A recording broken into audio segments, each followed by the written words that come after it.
The presidential debate of 1960 between John F. Kennedy and Richard Nixon was surrounded by many issues home and abroad.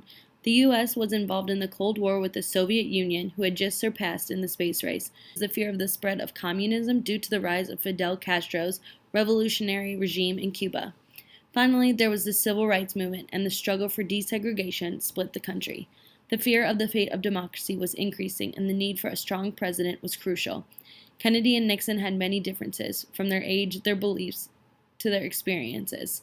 Kennedy was a Massachusetts senator, while Nixon was vice president at the time, with a lot of foreign policy experience. The presidential debates between the two were crucial in earning the likability of the country. Nixon started out very strong, earning the country's trust by having experience in politics and portraying himself as a strong leader, whereas Kennedy was young and seen as unfit to lead the country out of the current state it was in. The two candidates were the first to go face-to-face in front of the nation on September 26, 1960 in Chicago on CBS's WBBM TV with 70 million viewers. This was the first time ever televised presidential debate and a way for the country to meet the candidates. Before the debates, Nixon was ahead in the polls 47% to Kennedy, who was at 46%. This debate and the televised ones to follow would change the outcome of the 1960 election and the fate of the two candidates.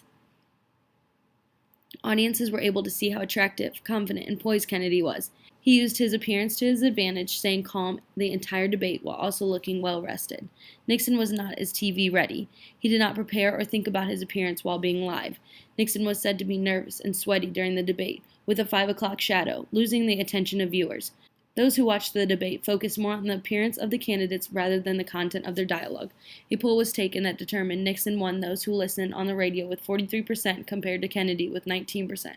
But Kennedy won those who watched the debate on television with 28% compared to Nixon, who received only 19% of popularity.